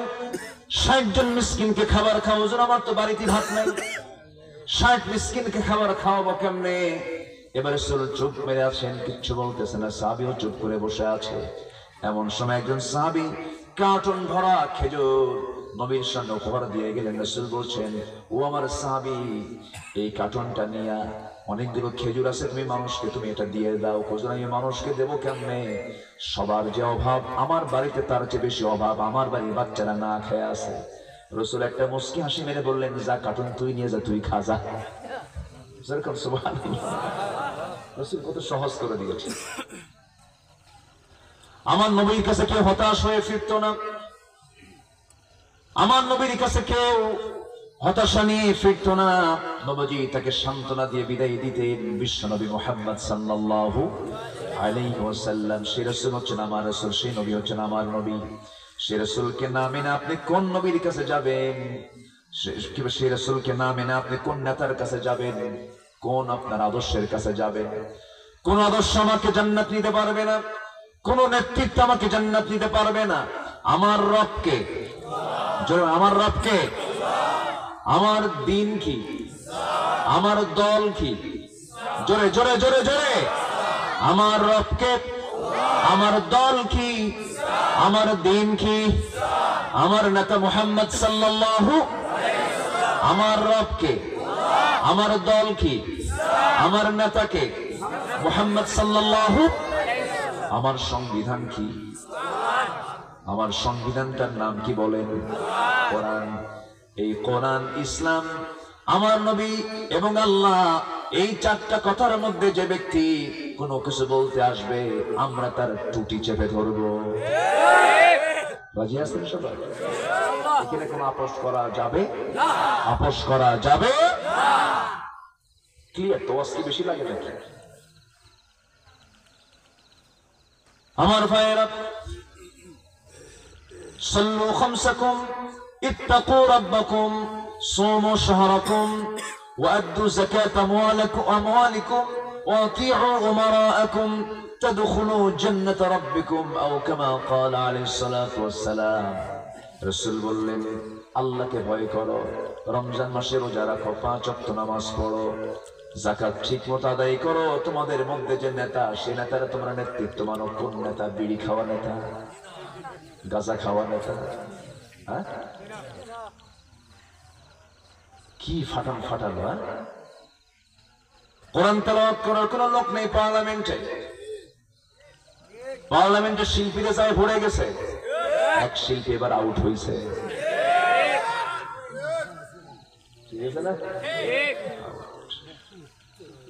উইকেট পড়ে গেছে। আমার বন্ধুগণ, সবচেয়ে বড় যোগ্যতা হলো বান্দা কাকে চিনলো? কাকে চিনলো বলেন? সবার আগে আমরা চিনে নেব কাকে? আল্লাহকে আমরা চিনবো। আল্লাহকে চেনার জন্য, আল্লাহর সঙ্গে সম্পর্ক করার জন্য নামাজ পড়বো কয় ওয়াক্ত বলেন? সবচেয়ে বেশি মোহাব্বত করব কাকে? আল্লাহকে মোহাব্বত করব আমরা। নাম্বার 2 হলো রাসূলকে মোহাব্বত করব। নাম্বার 3 হলো এখানে আল্লাহ রাব্বুল আলামিন একটা ইবাদতের কথা বলেছেন, স্পেশাল ইবাদতের কথা বলেছেন, জিহাদের কথা বলেছেন। জিহাদের নাম শুনলেই কিছু লোক নাক শিকায়ত হলে বলে যে জিহাদ কি এই যুগে আছে নাকি? এই যুগে কোনো কাফের মুশরিক আছে নাকি? আমার বন্ধুগণ, যে বলে এই যুগে জিহাদ নাই তার ঈমানও নাই, তার ঈমানও। একটু কান লাগান, মনোযোগ দিয়ে কথাগুলো আমরা শোনার চেষ্টা করি। আল্লাহ রাব্বুল আলামিন সূরা তাওবার 24 নম্বর আয়াতে বলছেন, ফাসিক কারা তোমরা জেনে নাও, ফাসিকদের কাতারে তুমি যেও না। ফাসিক তো তারাই যারা আল্লাহ এবং রাসূলকে এবং জিহাদকে যারা পছন্দ করবে না, তারাই হলো ফাসিক। তারা হলো কি? ফাসিক। আমরা আল্লাহকে ভালোবাসবো, একটা জিনিসের চাইতে বেশি ভালোবাসবো। 8টা ভালোবাসার কথা এখানে আল্লাহ তাআলা তুলে ধরেছেন। হে রাসূল, আপনি জানায়ে দেন, কুল ইন কানা আবাউকুম ওয়া আবনাউকুম ওয়া ইখওয়ানুকুম ওয়া আজওয়াজুকুম ওয়া আশীরাতুকুম ওয়া আমওয়ালুন ইqtaraftumuha ওয়া তিজারাতুন তাখশাউনা কাসাদাহা ওয়া মাসাকিন তারদাউনাহা أحب إليكم من الله ورسوله وجهاد في سبيله فتربصوا حتى يأتي الله بأمره والله لا يهدي القوم الفاسقين جربون الله أكبر الله تعالى বলেন ইন যদি কানা আবাউকুম নাম্বার 1 আল্লাহ তাআলা বলেন তোমাদের পিতা। এক নাম্বার কি? তোমাদের পিতা। নাম্বার 2 হলো তোমাদের সন্তান, আবনাউকুম ওয়া ইখওয়ানুকুম তোমাদের ভাই। নাম্বার 4 তোমাদের স্ত্রী। নাম্বার 5 তোমাদের গোত্রীয় সম্পর্ক, গোত্র, তোমাদের গোত্রের প্রতি যদি টান থাকে। ওয়া আশীরাতুকুম ওয়া আমওয়ালুন ইqtaraftumuha ব্যবসার মালামাল, তোমাদের সম্পদ। ওয়া তিজারাতুন তাখশাউনা কাসাদাহা ব্যবসা। নাম্বার 8 হলো ওয়া মাসাকিন তারদাউনাহা তোমাদের সুন্দর পছন্দের বাড়ি। এই 8টা জিনিসের চাইতে যদি আল্লাহর মোহাব্বত, নবীর মোহাব্বত, জিহাদকে যদি তোমরা বেশি মোহাব্বত না করতে পারো, জেনে রেখে দিও আল্লাহ ফাসিকদেরকে কখনো হেদায়েত দেন না। কার কথা? আস্তে বলবেন না, কার কথা? কোন সূরা থেকে কথা বলছি বলে? সূরা তাওবা। আমার কথা কি বিরক্ত হচ্ছেন আপনারা? আমার কথা বোঝা যায় তো? আপনাদের ভাষার ভিতরে তো আমি অনেক কথাই বুঝি না, তবে গালি দিলে টের পাই। মাতিলাও মাতিলাও না, কক্কা সুবহানাল্লাহ, হ্যাঁ, তারপর কক্কা বক্কা খাক্কা না। ভাষার কত সৌন্দর্য আল্লাহ তাআলা রেখে দিয়েছেন। বলি আলহামদুলিল্লাহ, জোরে বলি আলহামদুলিল্লাহ। এটা এলাকার নাম হলো শাহ। শাহ মানে কি জানেন? বাদশাহ।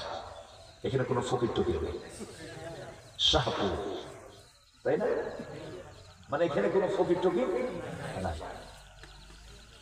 আল্লাহ তাআলা আপনাদের সবাইকে জান্নাতের শাহ বাদশাহ বানিয়ে দিন। জোরে বলি আল্লাহুম্মা আমিন। কিন্তু শর্ত হলো ঈমান থাকতে হবে। শর্ত কি? ঈমান থাকতে হবে। আমার দেশে বহু লোকের নামই আছে ঈমান আলী। ও আর কই কেমনে জাহান্নাম যাবে? বল, ঈমান আলী কেন জাহান্নাম যাবে? নামই হলো ঈমান আলী। নাম হলো রমজান আলী, রমজান মাসে নামাজ পড়ে না, রোজা রাখে না। নাম হলো আতর আলী, গোটা গায়ে গাজার গন্ধ। নাম হলো হিম্মত আলী, সাইকেলের চাকা বাস হলে শীত হয়ে পড়ে। নাম হলো বাদশা মিয়া, ভিক্ষা করে বেড়ায়। বাদশা মিয়া কি করে? ভিক্ষা করে। নাম হলো খোকা মিয়া, বয়স হলো 90 বছর, সে নাম, তার নাম হলো খোকা মিয়া। নাম দিয়ে কি করবেন? ঈমান আগে অর্জন করতে হবে, ঈমানটা আগে আনতে হবে। ঈমান সবচেয়ে বড় দৌলত। ঈমানের দৌলত যার মধ্যে আছে, পৃথিবীর কোন দৌলত তার সঙ্গে পারবে না। কারণ কাল কিয়ামতের ময়দানে আল্লাহর কাছে সবচেয়ে সম্মানিত বান্দা সেই হবে যে ঈমান নামক দৌলতে হাজির হয়েছে। আল্লাহ বলছেন, ইন্না খলাকনাকুম মিন যাকারিন ওয়া উনসা ওয়া জাআলনাকুম শুউবান ওয়া ক্বাবাইলা লিতাআরাফু ইন্না আকরামাকুম ইনদাল্লাহি আতকাকুম। তোমাদের মধ্যে সেই বান্দা আমার কাছে সবচেয়ে দামি যে আমাকে বেশি ভয় করে। আল্লাহু আকবার বলেন। আমরা কাকে ভয় করি? কাকে ভয় করি? কিন্তু অন্যায় দেখলে তো কিছু করি না, চুপচাপ থাকি। চোখের সামনে আলেমদেরকে মেরে মেরে শেষ করা হয়। চোখের সামনে পাখিগুলোকে খাঁচা থেকে মুক্ত করে দুনিয়া থেকে বিদায় করে দেওয়া হয়। আমার বন্ধুগণ, আমার ভাইয়েরা, জুলুম করতে করতে জুলুম একদিন অন্ধকার হয়ে যাবে। যারা দুনিয়াতে জুলুম করবে, জুলুম কি আলো না অন্ধকার? জুলুম মানে কি আলো না অন্ধকার? যে জুলুম করবে সে কিয়ামতের দিন চোখে দেখবে না, সে অন্ধকারের মধ্যে পড়ে যাবে। জুলুম করা যাবে না, জালিম হব না, আমরা মাজলুম হব। বলেন কি হব? আমরা মাজলুম হব, কিন্তু জালিম হওয়া যাবে না। ইমানদার কখনো জালিম হয় না, ইমানদার কখনো ফাসিক হয় না, ইমানদার কখনো মুনাফিক হয় না, ইমানদার কখনো মুশরিক হয় না, ইমানদার কখনো এরপরে কি কাফের হয় না, জালিম হয় না, মুশরিক হয় না, মুনাফিক হয় না। আমার বন্ধুগণ, ইমানদার ইমানদার হবে।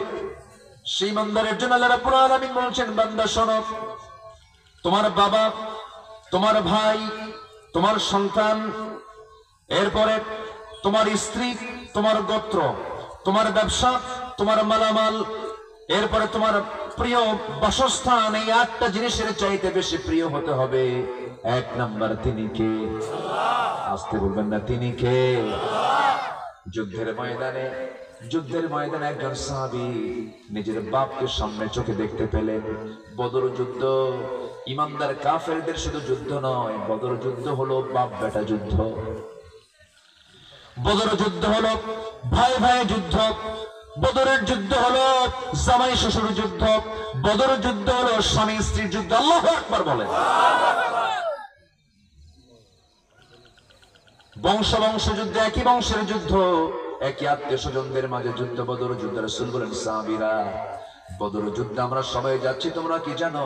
তোমার চোখের সামনে গিয়ে তোমার বাপ পড়ে যাবে, তোমার ভাই পড়ে যাবে, তোমার আত্মীয় পড়ে যাবে, তোমার ছেলে পড়ে যাবে। বদর যুদ্ধের প্রান্তরে সাইয়েদনা আবু বকর বলেন, বদর যুদ্ধের দিন আমি যুদ্ধ করতে গেছি, আমার সন্তান আমার বিরুদ্ধে চলে এসেছে। যুদ্ধ শেষের পর তার ছেলে ইসলাম কবুল করলে বলে ফেলেন, আব্বা যুদ্ধের মধ্যে আমি আপনাকে দেখতে পেয়েছিলাম, কিন্তু আমি আপনাকে বাপ মনে করে ছেড়ে দিয়েছি। সাইয়েদনা আবু বকর বলেন, সেই দিন আমি যদি তোরে দেখতাম এক আঘাতেই তোরে দুনিয়া থেকে বিদায় করতাম, কারণ তুই আল্লাহ নবীর বিরুদ্ধে যুদ্ধ করতে আসছিলি। আল্লাহু আকবার বলেন। কুল ইন কানা আবাউকুম ওয়া আবনাউকুম। আরেকজন সাহাবী বদর যুদ্ধে দাঁড়ায় আছেন, সামনে তার জন্মদানকারী বাপ। বাপকে দেখে তিনি তরবারি গোটায় নিলেন, চোখে পানি চলে আসছে, বাবার প্রতি মহব্বত চলে আসছে। মনে মনে চিন্তা করছেন, বাপকে কেমন করে আঘাত করি, বাপকে মারা ঠিক হবে না।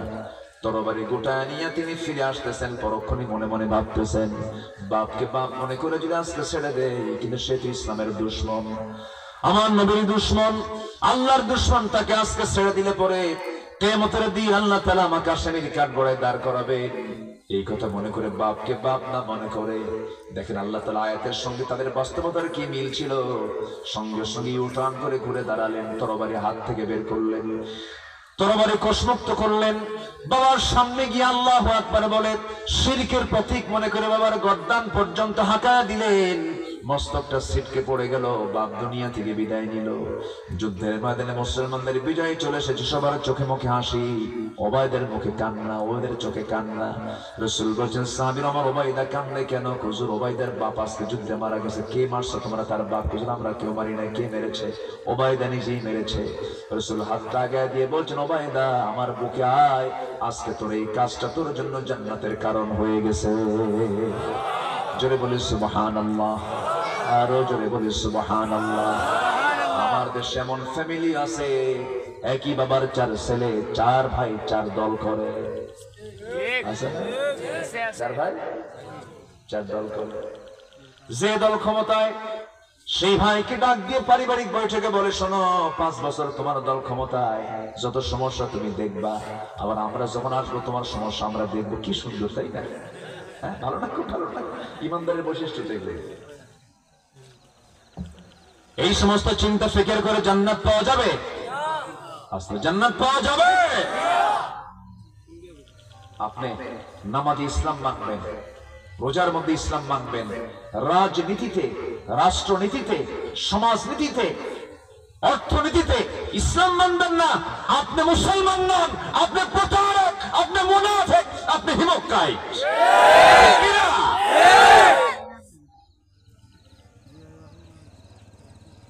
চলো বলো, চলো, কোনো সমস্যা নাই তো?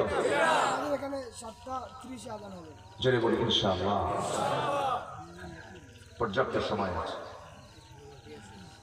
আজান হচ্ছে, তবে সবচেয়ে বেশি সময় থাকে আজানের পর, সবচেয়ে বেশি নামাজের ওয়াক্ত থাকে। সবচেয়ে কোন ওয়াক্তের নামাজ বলেন?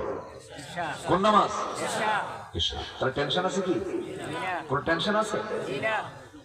যদি একটু পরেও পড়ি তাও কোনো সমস্যা নাই। আমার দিকে তাকা। ইয়ারমুকের যুদ্ধ, ইয়ারমুকের যুদ্ধ, ইয়ারমুকের যুদ্ধে মুসলিম মুজাহিদরা যুদ্ধ করতে করতে পিপাসার্ত হয়ে পড়ছে। এক খাদেম এসে এক গ্লাস পানি নিয়ে এক মুজাহিদের সামনে দাঁড়াইছে, পানি পান করো। কেন? খাবো না, আমার তেমন তৃষ্ণা পায়নি, আমার দ্বিতীয় ভাইকে দাও। দ্বিতীয় ভাই বলে তৃতীয় ভাইকে দাও, তৃতীয় ভাই বলে চতুর্থ ভাইকে দাও, চতুর্থ ভাই বলে পঞ্চম ভাইকে দিয়ে দাও। এরকম করে পঞ্চম ভাই বলে ষষ্ঠ জনকে দিয়ে দাও, ষষ্ঠ জন বলে আমি যতটুকু তৃষ্ণার্ত তার চেয়ে বেশি তৃষ্ণার্ত প্রথম জন, তার কাছে চলে যাও। প্রথম জনের কাছে গ্লাস যখন নিয়ে চলে গেছে, প্রথম জন ইতিমধ্যে শাহাদাত বরণ করেছে। এরকম একজন একজনকে প্রাধান্য দিতে গিয়ে 7 জন 6 জন সাহাবী দুনিয়া থেকে শাহাদাত বরণ করলেন। জোরে বলুন সুবহানাল্লাহ। আমার বন্ধুগণ, এই বিষয় থেকে, এই ঘটনা থেকে আমরা এই শিক্ষাটাই পেলাম, দিন কায়েমের সংগ্রামে জিহাদিন ফি সাবিলিহি, এই কাজে অবহেলা করার কোনো সুযোগ আসতে বলেন না, সুযোগ, সুযোগ। আর এই কাজ কিন্তু সবাই করতে পারে না। সবাই করতে পারে? সবাই করতে পারে না। এই বিষয়টা আমরা বোঝার চেষ্টা করব, আমল করব। জোরে বলি ইনশাআল্লাহ, আরো জোরে বলি ইনশাআল্লাহ। আল্লাহ রাব্বুল আলামিন কি সুন্দর করে শর্ত যোগায় দিচ্ছেন। তোমাদের বাবা, তোমাদের ভাই, তোমাদের ছেলে, তোমাদের বউ, তোমাদের গোত্র, তোমাদের মান, তোমাদের ব্যবসা, তোমাদের ঘর বাড়ি, ওয়ামাসাকিনু তারদাউনাহা, এই 8টা জিনিসের চাইতে বেশি প্রিয় হতে হবে আল্লাহ, প্রিয় হতে হবে মুহাম্মদ সাল্লাল্লাহু আলাইহি ওয়াসাল্লাম। এটা যদি করতে পারো তোমাদের ঈমানটা পাকাপোক্ত হয়ে যাবে, তোমরা মজবুতি হাসিল করতে পারবে, তোমরা জান্নাত পেয়ে যাবে। নচেত হাত্তা ইয়াতি আল্লাহু বিআমরি, তোমরা সতর্ক থাকো, আমার পক্ষ থেকে আযাব চলে আসবে, পানিশমেন্ট চলে আসবে। জেনে রেখে দিও আল্লাহ তাআলা ফাসিকদেরকে কখনো হেদায়েত দেন না। কার কথা? আসতে বলবেন না, কার কথা? তাহলে আমরা সবচেয়ে বেশি ভালোবাসবো আমরা কাকে? আসতে বলবেন না, কাকে ভালোবাসবো? আল্লাহকে ভালোবাসবো। নামাজ পড়বো কয় ওয়াক্ত? নামাজ পড়বো কয় ওয়াক্ত? একা না জামাতে? বুঝে না না বুঝে? জেনে না না জেনে? সময় না সময়ে? তাড়াতাড়ি না আস্তে আস্তে? সুন্দর করে নামাজ পড়বো। 5 ওয়াক্ত নামাজ পড়বেন কার? এটা হাত তুলে দেখেন তো দেখি। জোরে বলি আল্লাহ, আরো জোরে বলি আল্লাহ। আমাদেরকে 5 ওয়াক্ত সালাত আদায় করার তৌফিক তুমি আল্লাহ দিয়ে দাও। জোরে বলি আমিন, আরো জোরে আমিন, আরো জোরে আমিন। আল্লাহ কবুল করুন, জোরে বলি আমিন। সম্মানিত ভাইয়েরা, সম্মানিত বন্ধুগণ, সূরা তাওবার 24 নম্বর আয়াতকে আমরা মাথায় রেখে জীবনটাকে সাজাবো। জোরে বলি ইনশাআল্লাহ। সামাজিক কিছু কাজ আমরা করব, যেরকম অসামাজিক কোনো কাজে আমরা নিজেকে জড়াবো না। ফ্যামিলিকে সময় দেব। পৃথিবীতে আল্লাহর পরে আব্বা আম্মাকে সবচেয়ে বেশি সম্মান করব। জোরে বলি ইনশাআল্লাহ। আজকের শিক্ষা ব্যবস্থার মধ্যে ত্রুটি আছে না নাই? ইসলাম শিক্ষার মধ্যে মা দুর্গা ঢুকাতে রাখে। কি যে দুঃখ হয়ে গেল, বুঝলেন? সম্মানিত ভাই, আজকে একটা ছেলে মাস্টার্স পাস করে কোরআন পড়তে পারে না। এটা কি পূর্ণাঙ্গ? বলেন তো, আমাদের কি পদ্ধতি কি পূর্ণাঙ্গ হয়েছে? আমরা সন্তানদেরকে কোরআন শিখাবো। জোরে বলি ইনশাআল্লাহ, আর জোরে বলি ইনশাআল্লাহ। দেশের হাল যা, সেটা এক্সাম্পল দিলেই জিনিসটা বোঝা যাবে। এক রাজা মানে অবকাশ যাপনে সে চলে যাচ্ছে। এক মন্ত্রীকে দায়িত্ব দিয়ে বললো, মন্ত্রী তুমি থাকো, আমার আসতে একটু 1 মাস দেরি হবে, তুমি খেয়াল রাখো, দেশের দিকে তুমি একটু খেয়াল রাখবে। সে চলে গেছে দেশের বাইরে। 1 মাস পর দেশে ফেরার পরে বলতেছে, মন্ত্রী মহোদয়, দেশ কেমন চললো, কি অবস্থা বলো, কোনো ক্ষতি টতি হয়েছে নাকি? না, তেমন কোনো ক্ষতি হয়নি, তেমন সমস্যা হয়নি, শুধু একটা কোদালের ডাক ভাঙছে। কোদালের যে হাতল, এটাকে কি বলে? মানে কোদালটাকে ধরার জন্য যে বাঁশ রাখে, ওটাকে কি বলে? বাদা। আচ্ছা, ঠিক আছে। আচ্ছা, আমাদের এলাকায় বলে ডাট। কোদালের যে ডাট, হাতল। হাতল তো হাতলটা ভেঙে গেছে। হাতল ভাঙলো কেমনে? হাতলটা কেমনে ভাঙলো? এই কথা বলার সঙ্গে সঙ্গে বলতেছে যে ওই কবর খনন করতে। কবর খুঁড়তেছে কার জন্য? গাধা মরে গেছে, আপনার প্রিয় গাধাটা মারা গেছে, তো এই জন্য কবর খনন করতে গিয়ে কোদালের ডাকটা ভেঙে গেছে। তো গাধা বললো কেন? গাধার উপরে ডাল ভেঙে পড়ছে। কিসের ডাল ভাঙছে? কাম গাছ কাটতে গিয়ে। কাম গাছ কেন কাটছো? কাম গাছ কাটার কারণ হলো, আপনার মায়ের বড় শখ ছিল তার মৃত্যুর পর যেন আম গাছে কাটতে যেন পোড়ানো হয়। মানে আমার আম্মা মারা গেছে নাকি আপনার আম্মা মারা গেছে? কিন্তু কিছুই হয় না, খেলে কোদালের ডাঁটি ভাঙলো। মা বললো কেমনে? মা মরছে তার নাতি মারা যাওয়ার কারণে। নাতি মানে আমার ছেলেকে? হ্যাঁ, আপনার ছেলে। আমার ছেলে মরলো। আমার ছেলে মরলো কেমনে? এবার বলতেছে, আপনার ছেলে মরছে তার মা মারা যাওয়ার শোক সহ্য করতে না পারে। মানে আমার বউ মারা গেছে কি? আপনার বউ মারা গেছে। আমার বউ মরলো কেমনে? কেন? রাজ দরবারের রাজকোষ থেকে সব সামান চুরি হয়ে গেছে। এখন রাজামশাই বলে, তুমি শুধু বললা কোদালের ডাঁট ভেঙে গেছে, এই তো দেখতেছি আমার রাজকোষে সবকিছু শেষ হয়ে গেছে। আমার দেশের কিছুই হয়নি, কিন্তু কিছুই হয়নি মানে অনেক কিছুই হয়ে যাচ্ছে। আসতে বলবেন না, জোরে বলুন ঠিক কিনা।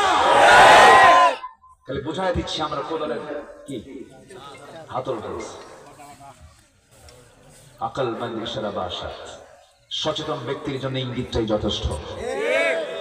৫৫-৫৬ হাজার বর্গ মাইলের সোনার বাংলাদেশের স্বাধীনতার সার্বভৌমত্বকে ঠিক রাখার জন্য প্রয়োজনে বুকের তাজা রক্ত ঢেলে দেব। বহির্শত্রু আক্রমণ থেকে, সমস্ত বুদ্ধিজর থেকে বাংলাদেশ জমিনের প্রত্যেকটা ইঞ্চি ইঞ্চি জায়গা আমরা সুরক্ষিত রাখবো ইনশাআল্লাহ। যুবকরা কারা রাজি আছে? দুই হাত উঁচু করে দেখাও। আল্লাহ তুমি সবাইকে কবুল করো। জোরে বলি আমিন। আরো জোরে আমিন। সময় তো শেষ হবে, আজান হবে, নামাজ হবে। ৪৫ আজান হবে। এই দেখছেন, ও আমার মাঝে মাঝে সময় বাড়ায়, নিজেই কিন্তু কইছে, আমি কিন্তু কই নাই। খুব সুন্দর, যুবকরা অনেক ভালো। বলি আলহামদুলিল্লাহ, জোরে বলি আলহামদুলিল্লাহ। ফজর নামাজ হবে তো ইনশাআল্লাহ? হবে তো ফজর নামাজ? জোহর হবে তো? আসর হবে? মাগরিব হবে? এশা হবে? যার নামাজ ঠিক তার সব ঠিক থাকে। নামাজ কেন্দ্রিক জীবন আমরা গড়বো। জোরে বলি ইনশাআল্লাহ।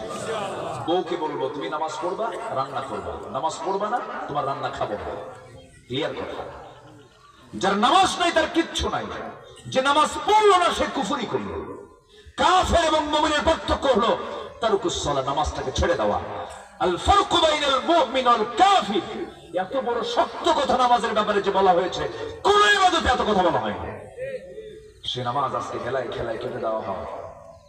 আজকের সমাজে মসজিদ বেশি না মুসল্লি বেশি? এমন মসজিদ আছে এই শীতের ভিতরে ফজরের সময় মোট মুসল্লির সংখ্যা ৩ জন। ৩ জন মুসল্লি কে কে? ইমাম, মুয়াজ্জিন আর খাদেম। এরা ইমাম, মুয়াজ্জিন, খাদেম হলে এরাও থাকতো না। আমার কথা কি বুঝে আসতেছে? বাস্তব বলছি আমরা। এই হলো মুসলমানদের আজকে নামাজের দশা। আসুন আমরা নামাজটাকে রেগুলার করি। জোরে বলি ইনশাআল্লাহ। ব্যবসায় লস হবে না। 3টা কাজ আমরা করব। সূরা ফাতিরের 29 নম্বর আয়াত, ইন্নাল্লাযীনা ইয়াতলুনা কিতাবাল্লাহ। যারা আল্লাহর কালামকে তেলাওয়াত করে, আমি গতকালকে আলোচনা করেছি। ইন্নাল্লাযীনা ইয়াতলুনা কিতাবাল্লাহ ওয়া আকামুস সালাহ ওয়া আনফাকু মিম্মা রাযাকনাহুম সিররান ওয়া আলানিয়াতান ইয়ারজুনা তিজারাতান লান তাবুর। আল্লাহু আকবার বলেন। আল্লাহর কালাম তেলাওয়াত করলে লস নাই, নামাজ কায়েম করলে লস নাই, আল্লাহর পথে দান করলে পরে বিপদ আসে না বিপদ দূর হয়? আসে। বিপদ আসে না বিপদ দূর হয়? দূর হয়। এক বেচারি হুজুরের কাছে গেছে, মানে রূপক অর্থে বলছে। হুজুরের কাছে গিয়ে বলে, হুজুর আমার কিছু ভবিষ্যৎ জ্ঞান দেন। আমার দেশে তো এরকম পীর কেবলা আছে যারা গায়েব জানে, বুঝলেন নাকি? তার রূপক অর্থে বলছি, এটার বাস্তবতা নাই। তো তারা জ্ঞান দিচ্ছে। তো স্বপ্নে দেখছে তার একটা মুরগি মারা যাবে। কি মারা যাবে? মুরগি মারা যাবে। তো মারা যাওয়ার 2 দিন আগে স্বপ্নে দেখছে। তো ভাবলো মুরগি মারা গেলে তো আমি এটা লস। 2 দিন আগে বাজারে গিয়ে মুরগি বেঁচে আসছে। কয়েকদিন পরে আবার স্বপ্নে দেখে তার গরু মারা যাচ্ছে। 4 দিন পরে তার গরু মারা যাবে। তো চিন্তা করলো আজকের হাটে না নিয়ে গেলে তো আমি গরু আমার লস হয়ে যাবে। মারা যাওয়ার 4 দিন আগে বাজারে গিয়ে গরু বিক্রি করে আসছে। কয়েকদিন পরে স্বপ্ন দেখে তার, মানে স্বপ্নের মধ্যে দেখে 4 দিন কি 5 দিন পর তার নিজের ছেলে মারা যাবে। পড়ে গেছে বিপদে। হুজুরের কাছে এসে বলে, হুজুর কাম তো সারছে, আমি তো স্বপ্নে দেখলাম আমার 4 দিন 5 দিন পর আমার ছেলে মারা যাবে। তুমি এই স্বপ্ন দেখছো মানে? আর কি স্বপ্ন দেখছো? কও কি স্বপ্ন দেখছো বলো। কি স্বপ্নে তো এর আগেও দেখছিলাম মুরগি মারা যাবে 2 দিন আগে জানলাম, বিক্রি করছে। গরু মারা যাবে 4 দিন আগে জানলাম, গরু বিক্রি করছে। কিন্তু আজকে যে স্বপ্ন দেখলাম এটা তারা বিক্রি করা যায় না, এখন কি করা যায়? তো হুজুর বলতেছে, তোমার এই বাচ্চা মরতো না, এই ছেলে মরতো না যদি তুমি টেকনিক কইরা এই মুরগি আর গরু যদি না বিক্রি করতে। এই দুটো মরে গেলে পরে তোমার সন্তান ঠিকই তাজা থাকতো। জাস্ট একটা অর্থ বলছি। as-sadaqatu taruddul bala। দান করলে কি হয়? বালা মুসিবত দূর করে দেন। তিনি কে? আসতে বলেন তিনি কে? আল্লাহ তাআলা। আমরা আল্লাহর পথে তিনটা কাজকে রেগুলার করব, এই ব্যবসায় কোনো লস নেই। দুনিয়ার ব্যবসায় লাভ লস আছে না নাই বলেন তো? আল্লাহ তাআলা বলছেন তিজারাতাল লান তাবুর, এই তিনটা কাজ করবা, এই তিনটা কাজে কোনো লস আমি আল্লাহ রাখবো না। যেরকম সুবহানাল্লাহ। আল্লাহর কালামকে তেলাওয়াত করবা যুবকরা, সুন্দর করে নামাজকে রেগুলার করবে, নামাজ কায়েমের সংগ্রাম করবে, আন্দোলন করবে। নাম্বার 3 হলো আল্লাহর পথে গোপন প্রকাশ্যে যতটুকু পারি আমরা খরচ করব, বিপদ মুসিবত সব থেকে উদ্ধার করবেন তিনি আমার কে? আল্লাহ তাআলা। এই আশাবাদ কামনা করে আমি আমার সংক্ষিপ্ত কথা এখানে শেষ করছি। ছোট্ট একটা দোয়ার মধ্যে দিয়ে দোয়া করবো। ও নগদ, আচ্ছা আচ্ছা। কি মানে চাদর দিবেন, ব্যাগটা দিবেন এরকম? আচ্ছা, এই মাহফিলটা 30 বছর না? 30 বছর বলি আলহামদুলিল্লাহ। এই মাহফিলটা প্রত্যেক বছর হোক, সবাই আপনারা চান না? সবাই চান না? আপনারা চান তো সবাই? আচ্ছা, চান কারা কারা একটু হাত তুলে দেখান তো দেখি, চান কারা কারা? এটা আল্লাহকে সাক্ষী রেখে হাতটা তুলে একটু দেখান না। সবাই চান তো? যারা চান সবাই বলে চাই। আপনার যে আল্লাহ কবুল করুন, জোরে বলি আমিন। জি, তাহলে যারা হাত তুলেছেন আমি সবার কাছে একটা আরজ রাখবো, লক্ষ লক্ষ টাকা তো নিয়ে আসেন নাই।